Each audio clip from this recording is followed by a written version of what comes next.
Welcome to the Sausage Factory.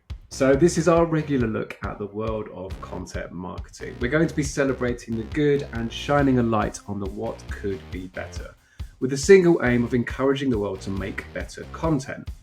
So let's give you some introductions. I'm Matt Laybourne. I'm a performance marketer and the founder of Rocky, which is a content feedback platform. And I'm Mark Willis, creative director, copywriter, and resident sausage enthusiast. So together we're going to be grinding the good, bad and unidentifiable into 20-minute content sausages for you every single month. And today in the Sausage Factory, we're joined by copywriter and content marketer extraordinaire, Jess Crandon of Salesforce. We'll be talking to Jess about her journey in content, finding out what it takes to make good content. And of course, we'll be getting her to share an example of great content in Matt's Bangers and some not so good content in Sausage of Death. So first off, welcome to the Sausage Factory, Jess. Thank you, and thank you for having me. This is very exciting. We're delighted to have you on. For our listeners, let's give a bit of an introduction to Jess. I mean, these are our words on you. Feel free to correct us if you think it's wrong, but you're a seasoned B2B writer, a content marketer. So your experience is broad and deep. You've worked at some incredible agencies like Velocity Partners, TMW Business, and Just Global. You've also done the client side of things, working for likes of Microsoft and Salesforce. And that's obviously where you are now, where your responsibilities for making great content and incredibly traveling the world. So a tiny bit of inside info for everyone. Mark has hired Jess 3 times in her career. He's probably going to try and do it at least 2 or 3 more times after this, because she's very, very good at what she does. Jess, we're delighted to have you on. How have we got on with the intros? Does that do you justice? God, I mean, that really does highlight the amount I move around. No, that is very kind. Thank you. So, shall we get into it? Before we go to the blend, which is our interview section, we have the most important part of the show, clearly, which is the sausage quiz. Now, for those of you who haven't encountered the sausage quiz before, it's a 3-part quiz that gives us unparalleled insight into the soul of our guest, or maybe just their sausage preferences, if people have sausage preferences. So, Jess, are you ready for this? We can dive straight in. Okay, let's do it. So first off, what's your favourite type of sausage? Okay, so I feel this question might get me kicked out, but I really hate sausages. No, that's right. End the show. Okay. But I do love a cocktail sausage, but I don't know if they actually count like proper Yes, sausage, absolutely fine. So do you have a favourite sausage-based dish, or is the sausage just going to ruin an otherwise tasty dish? Yeah, it will. I'm afraid it ruins family barbecues even now, to the point that my dad has known me for 32 years and still asks if I want a hot dog. And I'm like, Dad, the answer hasn't changed for 32 years and 3 months. This is taking a turn for the controversial, which is, what the sausage quiz is here to do. It kind of feels redundant, but I'm going to ask it anyway. Do you have a preferred meat percentage if you are going to eat a sausage, Jess? I would say like 0%, because I do love like a vegan Greg's sausage roll. And then even like cocktail sausages, I feel probably are only floating around at like the 4% meat content, I reckon. Probably a lot of plastic in there. Yeah, I would say max 4%. This is all great information. I can see from Matt's face that this feature's probably going to be cancelled soon. So it's good to go out on a controversial high. I'm utterly delighted at some of the early data that we're getting on there. Meat percentage of 4%. I dread to think what that 4% even consists of, if I'm honest. First of all, thank you, Jess. Thank you for indulging Mark and his soon-to-be retired feature at the beginning of the show. It's interesting because there's going to be a really good infographic at some point which explains all of this. So let's get into the main bit of it. So this is the section that we call the blend, and we like really get into the details of it. So I'm going to kind of just go straight into your relationship with content marketing. How did this journey start for you, and who and what has influenced you along the way? The journey very much started entirely accidentally. I had no idea that copywriting was a job, therefore had no idea that content was a thing, really. I was working for Screaming Frog as an SEO person, and a couple of days in, our freelance writer let us down on a blog post we were meant to be doing, and And my boss was like, hey, Jess, you did English and literature at university, give it a crack, write me 300 words on why should you use a business card or something. And I did. And he was like, oh, this is quite good. Do you want to just do this? And I was like, where's the scam? What, are you really going to pay me to write? Really? I don't understand this. And I went from there. So started off as a copywriter. And then through that, I think just learned more about content marketing. At Velocity, I got more into the strategy side of stuff. So working on brand positionings, content strategy. And so it's really been a very trial and error career, I would say, of going, okay, do these words work? And then when you figure out what words work, then being oh, well, look at the broader aspect. What's the format? What's the strategy? Who's the reader? What's the goal? How are sales getting involved? It's been a very accidental career up until this point, which probably I shouldn't say if anyone I work with, it's not an accidental career. I think that the number of copywriters who say they kind of fell into it accidentally is huge, and you fall into it and then kind of develop a love for it, right? I think Andrew Bolton's kind of talked a lot about that and about kind of making kids in school aware of copywriting as a career. Yeah, 100%. It's one of those things. It's such an amazing career. I mean, it's definitely the best and worst thing. And it's one of those jobs that still doesn't really feel like a job, because you're I just get to make stuff up all day. Okay, yeah, you're within boundaries, but essentially your job is just to sit down at a desk and just see what comes out of your head and convince other people that it's good stuff coming out of your head. It's never felt like a job. Has felt hard and terrible many times, but it's never felt like a job. As everything does sometimes, it becomes a bit of a passion. On that note, what do you tend to enjoy most about creating content? Have you got any particular highlights or things that you've done along the way that always stand out to you? I guess there's the two sides of it. So there's the projects that have been amazing to work on. So I think the first brand positioning I did the first time I kind of sat down with the CEO and went, I know your business better than you, and this is what I think you should do. And it's why is anyone listening to me? Some idiot in her late 20s that's just got some thoughts, and then people take you seriously and it works. That's always been a highlight that. That kind of really helped me pivot from just being a straight up copywriter to wanting to get more into the strategic content marketing side and looking at it from that angle. The thing I love most, I think it's when you finally nail something. It's when you finally go oh, this is what the hero of the story, or this is what the reader is thinking at this point in time. And when you finally get into their head and go, this is what they want to hear, and you make that translation between what your client is saying or what the business is trying to sell, and finding that sweet spot of here's what they want to sell, here's what the reader wants to read, and here's the fun bit that you can add, the creative angle, or the weird thing that nobody's kind of brought up yet. That for me is that's the dream bit. Yeah, it's also one of the most important bits, isn't it? We talk about the audience so much when we're talking about Rocky, and trying to get a shortcut into what they're thinking is kind of the premise behind the product as well. But definitely audience, that bit where you kind of feel like you really understand them, as you said, crossing over with what you've got to offer. Yeah, if you can kind of stumble upon that, that's gold. What does that light bulb moment look like? I'm saying this as someone who's not a writer, just again for anyone who's listening for the first time. I weirdly sit on the other side and just look at numbers and go, this is what good is, which is funny enough part of the problem. But as a writer, when you really describe that nicely, that moment where something really lands and you understand it, you've got the story arc and you're happy with it. What does that moment of validation feel like? Is it something that happens particularly, or is it just kind of a knowing feeling? I mean, I think to a certain extent, and probably Mark and other writers will definitely feel this, is there is no moment of validation. As a writer, you are constantly second guessing yourself and being is this good? Is this good? Does this work? But there is also a feeling of beneath the neuroticism, you almost feel imagine you're walking down the stairs, and when you think there's another step but there isn't, and you land really hard. Imagine that every single step is that weird step where the step isn't where you think it is.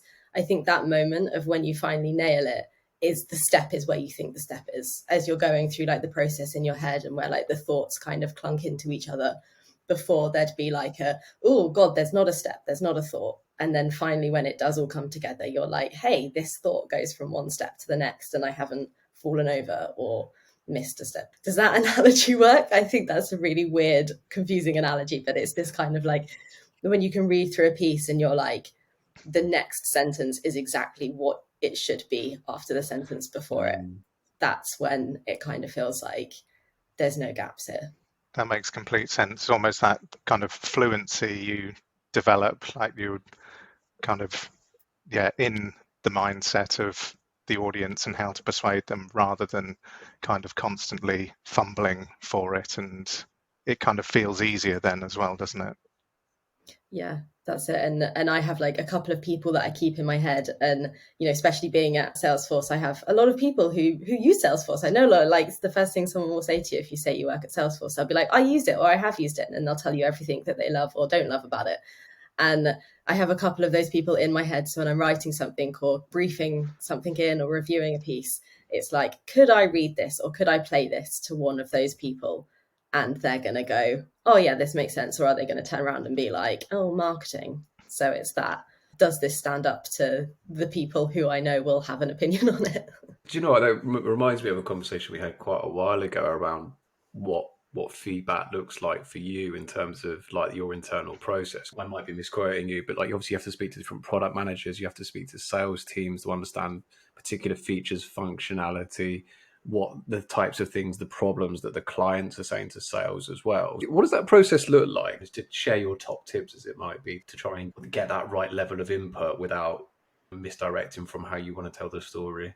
For me, and this is like a principle I think I've lived and died on for like my whole career, it's reader comes first, audience comes first. You can have as many different product marketers, product managers, salespeople, other marketers in other areas coming at you and saying it needs to say this, it needs to say this, it needs to say this. If that doesn't resonate and if that's not going to land and that sounds like jargon or that sounds like we're trying to put words into someone's mouth, then it's like, I will use that reader boundary as like a, no, this isn't in the interests of this reader. And I think that's, as a writer and as a content marketer, that's your fence. That's your way of being able to go back to somebody. And if you can say, like, whoever is like your internal stakeholders, you can say, okay, why does this reader care? Tell me why. Like, why does this person who's never heard of us care about this thing that you want to tell them? If they can come back with a really justifiably good reason, then I'm like, sure, okay, that can go in the brief, or sure, yeah, we can add that in, or that's an acceptable piece of feedback. And like Doug Kessler, who is one of my absolute inspirations and somebody that, when I interviewed at Velocity and he interviewed me, I was like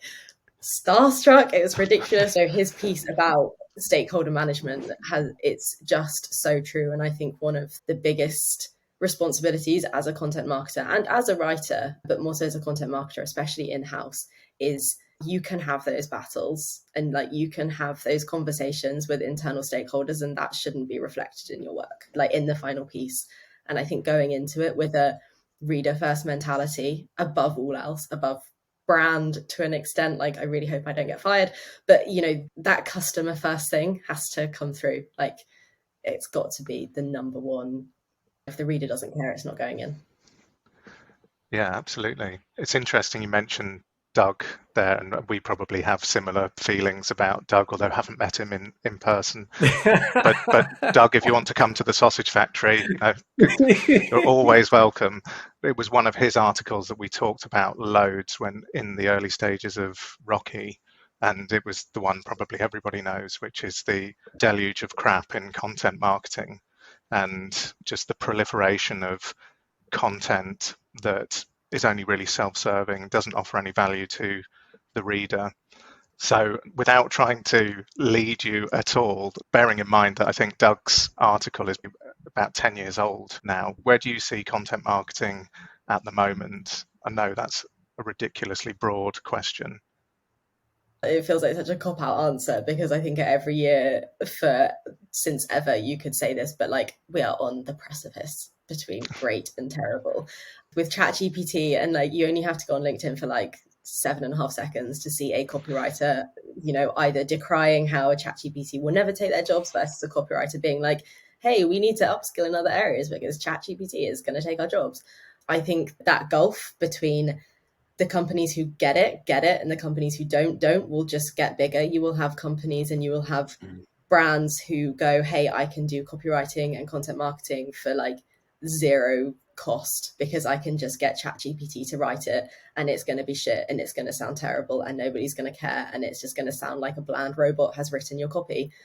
And because there's going to be no unique thought, no original insight. It might not even be factually true if we're looking at some stuff that's been coming out of ChatGPT. And like, I think it can be used. I saw a post on LinkedIn and I can't remember who said this, but somebody was putting in their positioning ideas into ChatGPT. And if it was coming back, or I think they put in like the brief, and if it was coming back with ideas, they were like crossing it off their list, being like, okay, if a robot can come up with it, then we're not going to present it to the client. And it's like, if you can use this in a good way, then you're onto a winner. If you're using this to write your content, then like, I hope you get terrible results, because it's not the way forward. So yeah, I think we're really going to see in like probably the next like year or two what happens to the brands who do outsource everything to a robot versus the brands who do take time to go, hey, I'm selling to people, so maybe a person should write the content that this on you'll be reading. I'm completely in alignment on that. Like it feels like, you look at a product art curve or something, like the adoption of content marketing, 15, maybe a little bit longer years ago, and like the level of adoption of companies doing it. And then the last 5 years has been a race to production, like who can produce more, who can produce it quicker, who can dominate SERP pages. And now it feels like, yeah, we're at the top of the mountain of it. Like there is literally only downhill from here, because the gold rush, there's no more gold. I'm really mixing up my analogies here, and I apologize profusely, but there ain't no more gold in the mine. Things like Google, they will eventually start turning around and going, look, we're just being flooded. We have to find a way of like working our way through this. And like a lot of thought is now going, they are already saying it's reader first. Like put your reader first. How they decide what reader first looks like, what metrics that go into that, is going to be really interesting. And they're keeping their cards close at the moment, which is absolutely fair enough. There's this dominance at the moment to chase volume. So like I can make as much content as I can, and I want as much volume of traffic to my site. It almost is irrelevant what happens next. Like to a lot of people, it's like quite a single-minded metric, which is kind of illogical as to what content's supposed to do in influencing people. For you and like, the type of customers you're dealing with and events and stuff, like what does good content look like for you? What are the defining characteristics that you keep an eye out for? I think it's a couple of things. It's firstly like looking at the broader picture of like how all of the content across the year and across all of our different buyers, across all of our different products. Yeah, obviously at Salesforce, we have a huge number of different products, different buyers, different industries, and everything is like highly matrixed to a certain extent. And it's being able to take that step back and first go like, okay, who is going to be consuming this content and how are they going to be doing it and where and how much they know about Salesforce. We've got the people who are like, our trailblazers. They love Salesforce. They are our best storytellers. Like they're the ones that I'm like, I can outsource my job to you and you will do it a billion times better, because you're telling like a story that matters and you're using the language that we as copywriters have to work very hard to emulate and to pick up on, and you're just doing it off the cuff, and that's amazing. And then you have people who are completely new to Salesforce. Like the region I work in, it's a growth market. Salesforce isn't as well known, of course, in the UAE as it is in the UK or in the US, of course. So you're really being able to work with like brand awareness and building like, what does Salesforce mean there?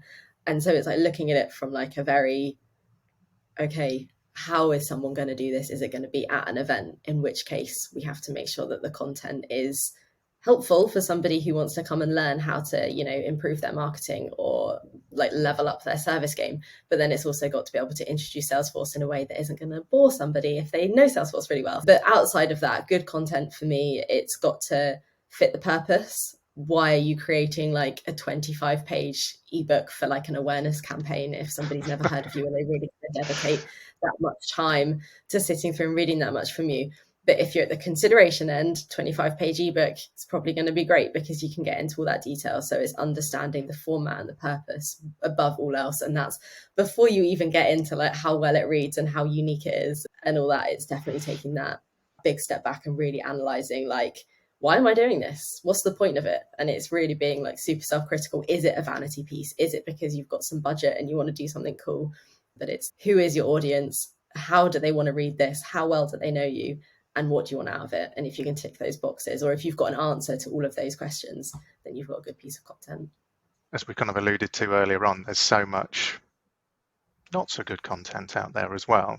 What do you think kind of leads to that kind of bad content? You know, there's lots of articles and people like us talking about the things that make good content. Why do you think it's not as prevalent as it perhaps should be? I think a big bit is stakeholder management. Having been both sides of the table as a client-side marketer, if you do not have control and a good way to manage your stakeholders, that piece of work is going to be terrible. You need to go into the briefing process knowing exactly who needs a say and how important they are, who has approval rights versus who gets to check technical detail but nothing else, instead of going like, sure, Mr. Engineer, you have a say on how the tone of voice sounds. Everybody needs to have their set boundary and what they are looking at, and having that really strict feedback process. I think every writer and probably most marketers can recognize a piece of work that is 7 billion miles away from the original brief, or when a copywriter has just sat there and gone like, accept all changes without, even bothering.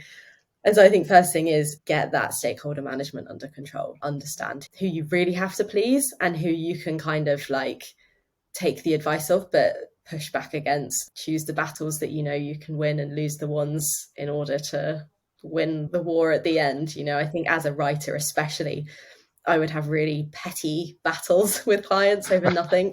And then when there is something that really matters, you're like, oh God, I've used up all my arguing. So it's like you understand. I think bad content is caused by people going after volume, like Matt, like you said. We just need to get this out there. Like churn, we need to be doing like 50 SEO articles a week, because otherwise how will anyone know we're here? Like it's that not having a really clear purpose and then not having control over stakeholders internally. There's lots of really interesting nuggets there that you've given out as to how you manage the process up front in terms of feedback from internal, external stakeholders. When the content has come out the other side of the machine, how do you kind of retrospectively go back, look at it and go, this worked, this didn't work, this landed, this resonated? What tools and tips have you got for that side of things?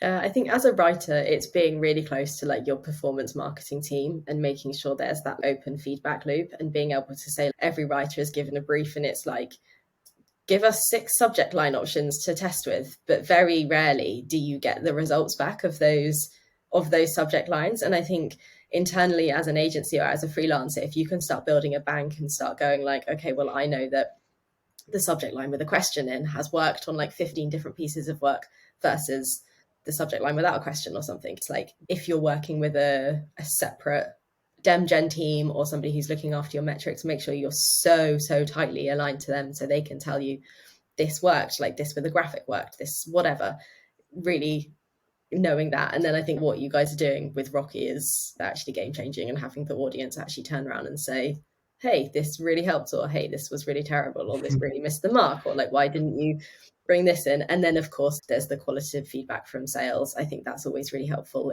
If someone from sales turns around and says like, hey, that customer story that you created just got us a deal across the line, or this format is super helpful, like it's great to have quotes, blah, blah, blah. Having that and knowing how they're using it in situ, that definitely all comes back in. It's not being afraid to ask for feedback on the results as well, I think, and not being afraid to change it if it doesn't work.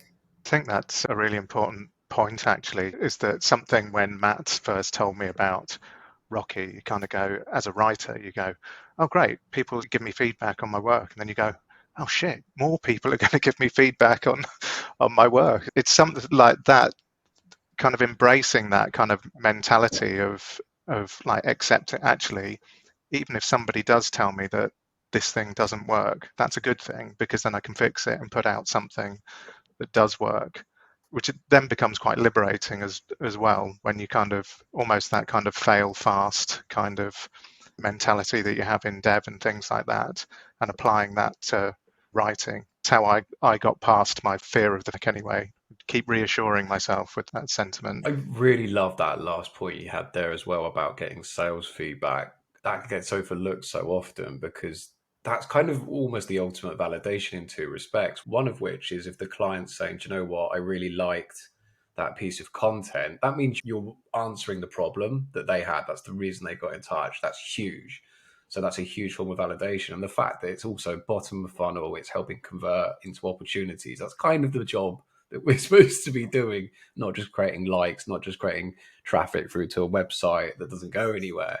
Like, so that's massive. Being close with your sales team is like one of the most important lessons I've learned over like the last couple of years. They know the customer, they know the prospect so inside out. They just have the information that every copywriter wishes they had in their brain. And it's like, speak to them. Like, yeah, sometimes you have to translate it out of sales speak and into normal speak, but get them on side. It should never be this marketing versus sales. There's always like the jokes and the memes about it, but it's like, you've got to work together. If you want to be like a high performing marketing team, you've got to have sales on side, and you've got to be totally aligned to what your sales leaders are trying to do. Because if you're chucking out content with one message and sales are like, hang on, we're trying to push this product or we're trying to sell this, it's never going to work. You don't want sales to be, dictating your strategy and saying what passes as good content. Your content has to reflect exactly the conversations that your sales team want to have in the market. So at every point, your reader is seeing, well, I've just had an email from a sales guy about X product. I've just seen a LinkedIn post about X product. I'm just going to watch a video or listen to a podcast about X product. It's all that like super consistent across every touch point. Jess, that was incredible. There's so many insights there. I've got like 101 notes already that I want to like write down and start thinking about different things. So that was amazing. I think we're going to take a pause for a quick commercial message, otherwise known as a shameless plug for Rocky, a chance for Matt to indulge his drama GCSE potentially. But we'll come back to you in a second and talk good content in Matt's Bangers. Peter, don't worry. It happens to everyone once in a while. But it keeps happening to me. I don't know what's wrong with me. Now, come on, Peter, move your hands. Move your hands. Let me have a look at it. Oh, that is bad. But don't worry, it's just one bad content score. And look, with Rocky, there's some constructive feedback as well from your audience. Now, I'm sure if you follow that, you'll get a much bigger score next time. Thank you, Margaret. What would I do without you? If I could give you a content score, I'd give you at least 3 out of 5. Thank you, Peter. How kind of you.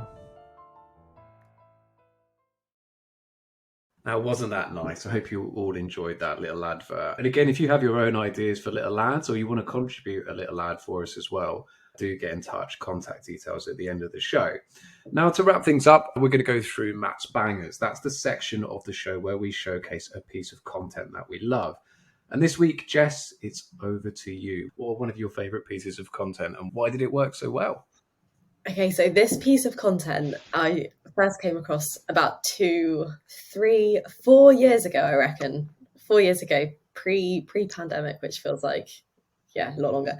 It doesn't sound like the most exciting piece of content, but it is an ultimate guide to building a business case. This was created by, I really probably should have checked the name of the company, but I'm pretty sure it's Juro. They're a law tech startup type, and they created this amazing piece of content. It's massive, it's super long, but it's the most in-depth piece of content I've ever seen, and it talks the reader through exactly how to put together a business case for buying a piece of technology. And it goes into all the exact details you need. It has examples, it tells you who needs to be involved at every single stage. And when I tell you, like, I probably came across as a bit of content being like, I don't actually know what business case is. Write about business cases, still not 100% certain what it is. I think after having read this ebook, I was like, I'm actually looking forward to writing a business case. I want to write a business case so I can put all of this information to use. And it was just the detail that it went into, the way it like literally sat you down. And like, I was sat there thinking, like, if I was somebody interested in this piece of technology and I wanted to pitch it to my CFO, my CIO, my CEO, I now know how to do that. And it just ticked and it was long. Like, don't get me wrong, it's a long piece of content, but I was like, for the sake of giving away my email address, it was that, like, you have got so much value. And look, 4 years later, I don't even know if it's still live anymore, it's that. but it has stayed with me. And every content strategy I've ever made, I've tried to sell in a version of this to clients, because I'm like, not only am I inspired to create a business case, I now want to write a guide to writing a business case. It just, this is the nerdiest thing I've maybe ever said. And there's this guide. Don't worry, it's all recorded, so we'll come back to it for you. It's just fantastic. I actually follow the head of content at Duro on LinkedIn, and I always like his posts, and I must come across as an absolute stalker, but I'm like, you created, I don't even know if he created the thing, but either he or someone in his team or his predecessor created this thing, and I'm like, it's just fantastic. It's just so valuable, and it looks good as well. It was a nicely designed piece of content too. Good pieces of content do stay with you, though. Matt and I had a similar experience to you. In fact, I've found this tone of voice kind of guide a long piece of content, and again, it was exactly what I needed at the time, written with the audience in mind, completely valuable. And we ended up talking to them about their, I think it was style guide and software, and that was probably about 4 or 5 years ago. I still reference it to this day. He never bought the software. It was quite expensive. We've done a Matt's banger. That means we've got to do a sausage of death. So we know, obviously, for every Matt's banger out there, there is at least one sausage of death. I'm not sure of the exact ratio. A quick reminder of what a sausage of death is for people who are wondering. Danish slang, something that's really boring, is Dodenspulser, apparently. I forget how we came across this, and Dodenspulser means sausage of death. So it's our nice uplifting way of finishing the show by getting you to award one horrifically dull piece of content, the SOD moniker. So Jess, have you got a sausage of death for us today? Oh God, I actually have two, and I'm going to go with the more difficult one, because obviously I started being difficult about sausages, so I may as well end by being difficult about sausages as well. I would like to put the Google search results in. I would like to award that sausage of death. I feel we as content marketers have ruined Google search results. I very rarely search for anything on Google anymore, because it's just stuff written for SEO. You've got to really hunt for any kind of value, and you'll type in where can I buy AirPods for cheap or something, and it's 50 articles telling you where and how to buy AirPods for cheap, but it's actually it's not relevant, it's not specific, it's not helpful, it's just churn. It's just stuff that companies have whacked up there because they want to tick a keyword, and there's very little thought behind it. There's even less empathy or understanding or user journey, or where are you going next, how helpful is this? And so I would like to award sausage of death to Google search results. There's so much space to be better in content and to give that valuable stuff, but it's not showing up on page one. It really isn't, though. Do you know what? As soon as you said that, it reminded me. I've been kind of trying to research how to do various tasks and stuff the other way, because I was setting up some new tech platforms, and I just want a really good guide that doesn't try and sell me something halfway through, and just finding something that isn't just written really poorly, or just with loads of obvious keywords spammed all over it, and you just go from page to page to page, and you're like, this is terrible. But yeah, that's a real problem. That's a really big shout. My second sausage of death goes to, so obviously we want to get away from using ebooks and PDFs and all this kind of stuff and start experimenting with new types of formats. And then I was served a LinkedIn ad that was how to create interactive content and the way to go about creating interactive content. I was cool, because, interactive content is a very broad term. What do you actually mean here? Do you mean just a web page I can click on? Do you mean a video? Whatever. So I downloaded it, and it was a very uninteractive ebook that literally was just trying to sell a certain product that isn't apparently an interactive way of consuming content, but didn't actually show the interactivity. And it was just just come and buy a product. And I was so you're serving me a static ebook about interactive content, and you're not actually being interactive. And I was very disappointed, because I kind of came away from that being interactive content is an ebook. Interactive content is an ebook with embedded links that will take me to the next page or to the next chapter. Like, I don't know if I fully understand this. So yeah, my second piece goes to a static ebook about interactive content.